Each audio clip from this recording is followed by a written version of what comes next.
Emma by Jane Austen, Part 1. Emma by Jane Austen begins with a description of Emma in her house, reflecting on the recent marriage of her governess and good friend, Miss Taylor, to Mr. Weston. Emma continues to talk to her father, Mr. Woodhouse, about the recent marriage when they are interrupted by a visitor and intimate family friend, Mr. Knightley. Mr. Knightley's conversation with Emma and her father turned to the recent wedding, where Emma reveals, with pride, how it was her influence that brought the couple together. Despite efforts from Mr. Woodhouse and Mr. Knightley to do the contrary, Emma decides to continue her matchmaking. Sometime later, Emma throws a small party for her father, inviting his friends, relatives, and neighbors. Among these people, Emma is introduced to Harriet, a very pretty yet simple young woman. Harriet comes from a lower social class than Emma. Emma decides to teach Harriet the ways to become an elegant, high-class woman.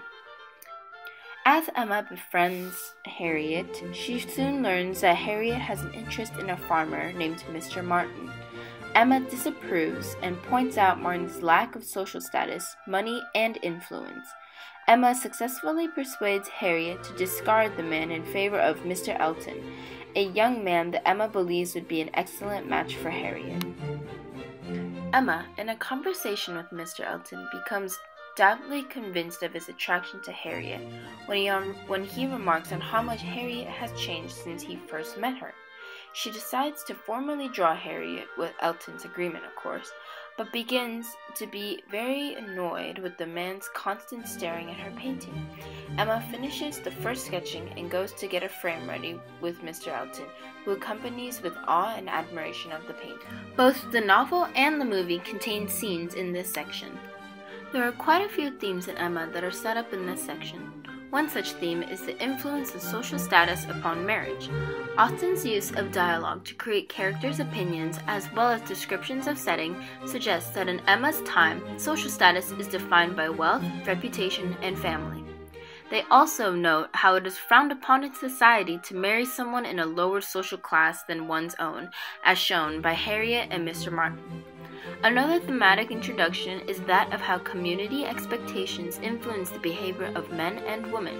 In the various social situations described in this section, it is shown that women are given a more confined space for social interaction, while men are shown to leave and enter the house freely. Incidences such as this one occur later on in the novel as well. The theme of wisdom versus naivety is also introduced, mainly in the characters of Emma and Mr. Knightley. Both are shown to be on opposite spectrums of worldly experiences, which is evident in the choices they make and opinions they formulate. Mr. Knightley's doubt about Emma's confidence in her matchmaking skills shows how they are both strongly opinionated. In the first section of the novel, many of the characters are introduced. Our main character, Emma, is a very young lady who is naive and meddles in other people's business. She comes from a very rich family and high class. She is a stark contrast to Mr. Knightley, who is her older male family friend. He is very prudent and humble. More importantly, he minds his own business. Harriet, Emma's newly acquired friend, is submissive to Emma. It may be because she is of a lower social class than Emma, or she was directly placed in the novel to make Emma seem more like a diffident leader. In the first portion, Jane Austen makes use of characterization. Each character is introduced in detail before they perform any actions. The example above is the very first paragraph opening the novel.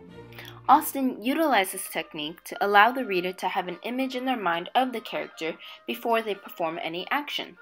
Austen may intentionally do this so that the reader can make connection to the people in his or her own life, making the book applicable and speak to the human experience. Austen includes beauty and imagery in her writing style. She writes in a very elegant manner, using high-level words such as remarkably and inclination.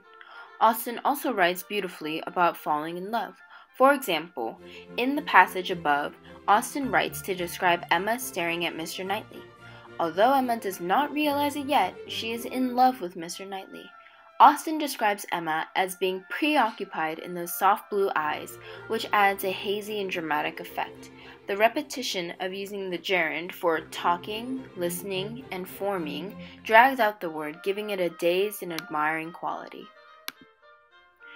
Faye Wilson, a contemporary English author, once said, "Austen's novels represent literature with a capital L." This quote is evident with Austen's work in Emma. The novel as a whole addresses a popular topic of its time and is still relevant and highly regarded today.